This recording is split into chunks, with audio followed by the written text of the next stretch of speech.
Jemima, how are you? Good. How are you? Doing well, thanks. Good. Um, so I watched What's Love Got to Do with It the other day and absolutely fell in love with it. So Oh, thank you so much thank for you. writing it. Thank you so much. Um, where did the idea for the film come from? Uh, Kind of from my experiences. I mean, I lived in Pakistan. I lived in Pakistan from my 20s. I went there when I was 20 years old, got married, lived in quite a conservative family household where everybody had had arranged marriages except for our marriage, which was what they call a love marriage. And so I lived with my ex-husband's four sisters who'd all had arranged marriages and their husbands and their kids, and his father who'd also had an arranged marriage, although she was no longer alive. And then their kids who were teenagers, so by the time I left, were beginning to have assisted marriages, what had become known as assisted marriages. And I went there with some kind of, pretty standard ideas about what arranged marriage. If you've never come across them, it feels like an incredibly medieval, outdated idea, even though not so long ago, our royal family in Britain was still basically having arranged marriages, but it felt still like this crazy alien medieval concept. And then I went there and saw that a lot of the people that I lived with were incredibly happy, and my friends in Pakistan had some very, very happy arranged marriages. And the scope of of course there are some that are unhappy, but I came away and would have conversations with my British friends who did not have Pakistani heritage, and we sort of discussed, what, if your parents were sane and functional, who might they choose for you? If you took out the component of sexual chemistry and love at first sight and all these rom-com notions, what might you end up with, and would it work, and what would it look like? And that's really the kind of germ of the idea, that the character of that Lily James plays, Zoe, is sort of in a much quicker time experiencing that kind of prejudgment through to a different understanding of how it all works through the process of following her best friend and neighbor who has an arranged marriage. It's a Um, really long-winded, sorry. no, it's great. Thank you for that. Did you put any of yourself into the character Zoe? Yeah, I mean, I went to Pakistan and went through this way when I was 20. Where I think you're kind of pretty unformed, when you're that age and you go through. I really felt like I grew up in my 20s, and that's why I sort of feel as though I grew up in Pakistan in a weird way, because I think your perspective changes a lot over that period.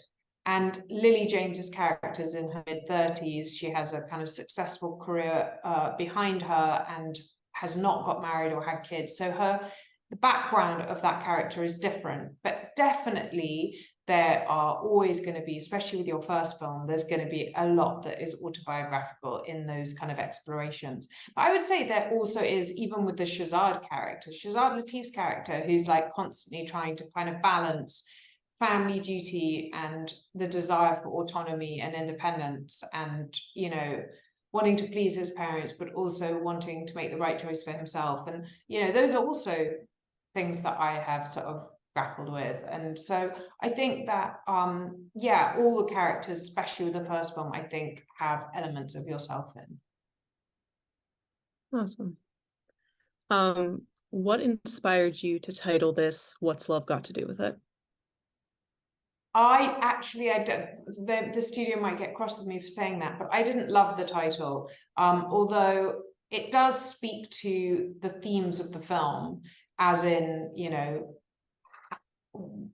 I wanted it to be called Whatever Love Means, or, which is a famous saying that Prince Charles used in his interview that we have in the film, which is the moment where you realize it's an arranged marriage, and Princess Diana, looked at him I don't know if you're as aware in America of this. It's a very, very famous thing in England where the interviewer says, "And how are you feeling on their engagement?" And she says, and he says, and presumably she says, "Good, you know, it's exciting, whatever." And he says, "And just presumably in love."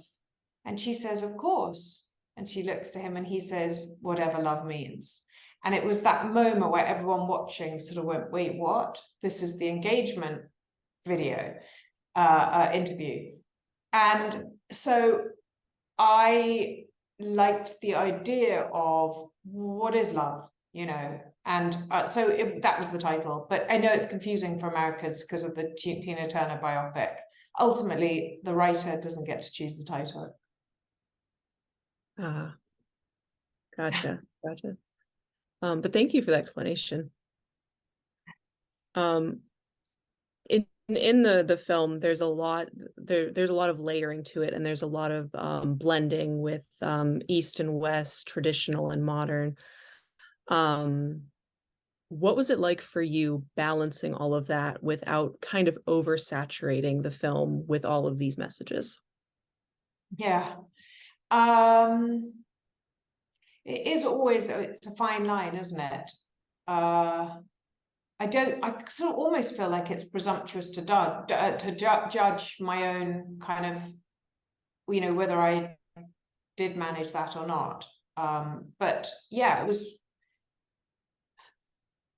you know, we really wanted to take the film to Pakistan. We really wanted it to be half set in Pakistan. And for me, that was particularly important because I felt like Pakistan is a place and a people that have been really kind of demonized on screen, whether it's TV or film in the West, or whether it's the news. And sure, really scary things happen in that country. I know firsthand. My ex-husband had an attempt on his life only a few months ago. So I understand. I dealt with all sorts of problems there, like death threats, and there was a suicide bomb once at his cancer hospital, and all sorts of dark stuff. But the other side of Pakistan that we don't really see on our screens very often is this fun and vibrant and hospitable and beautiful place. And so I was really keen to show that side of it. I love that. Um, and there are a lot of us in Western cultures that are like Zoe, and we don't understand Eastern culture, especially assisted marriage. Um, so what is something that you want us to take away specifically about assisted marriage? Well, I think that let me just put the do not disturb back on. It seems to have gone off for some reason. So do you want to ask that again, or is it do you want me to ask that question again, or is it okay just to go into the answers since Yeah, go ahead and go right in.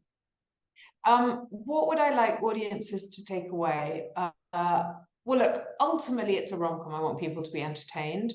But if they come away from it with a slightly different idea about what arranged marriages are, and in the process, they don't automatically think of them as bad or forced. Conflating arranged marriage with forced marriage is incredibly common.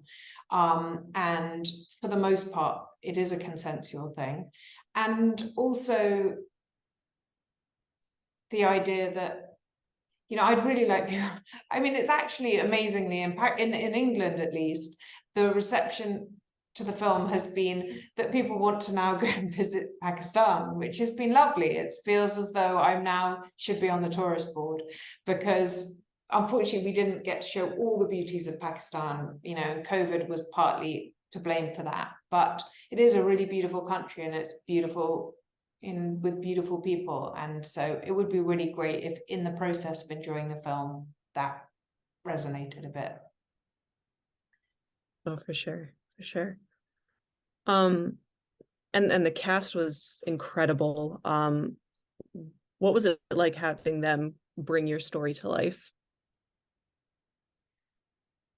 Oh, the cast is amazing. I really, really, and I mean, not not just the well-known cast. So obviously Emma Thompson and Lily James are very well known. They're well known here and in the UK, and they're sensational. I was so lucky to work with them. But beyond them, the less well-known actors, like Shabana Azmi from India, who is such I mean, she's just such a talent, and I don't think a lot of people that I know who watch the film had never come across her before, even though she's very famous in India. And the same goes for Sajal Ali, who's a big star in Pakistan, but hasn't really had any exposure in Western films. And I think that she's incredibly talented and plays Maimuna. So all the peripheral characters were so great. Even, you know, there's some kind of amazing little moments. So I don't know if you remember, but the Qawwali Sufi singing scene where Lily James and Shahzad Latif's character are watching this what's known as a Qawwali singer performing. That same Qawwali singer is very, very famous. He's called Rahat Fateh Ali Khan, and he played at my wedding in Lahore all those years ago. And he's pretty much one of the most famous singers in South Asia. Not that most people watching the film would know that. And so to have someone like that in the film was just incredible. That is. And it was just the amount of talent, but then also just like the amount of humor that they brought to everything. It was just great to watch. Thank you. I really appreciate it. Of course, of course. So what's next for you? Are you working on anything at the moment? Yeah, I have got, so my day job is really producing documentaries and scripted TV for television and film. But I am going to write something again. I mean, it takes forever to write something. This took me 10 years. So if I am embarking on another project, but don't expect to see anything that I've written on your screen until like 2060. I'll probably be dead by the time it makes it onto the screen. But I have some documentaries out this year. I'm working on episode 5 of the Adnan Said story, actually, which is the I don't know if you were familiar with the Serial podcast, but it's the story of Adnan Said, and we have the episode where he gets released from jail after being wrongly convicted of a crime he didn't commit 24 years ago when he was 17. So that's interesting. That comes out on HBO. And I've got another documentary for Showtime and various other things in the pipeline. Well, that's all awesome. Thank you. So that was about all the questions that I have for you. Thank you so much for chatting with me. Again, I love the movie and I'm probably going to watch it again this weekend. Oh, thank you so much. We love to hear that.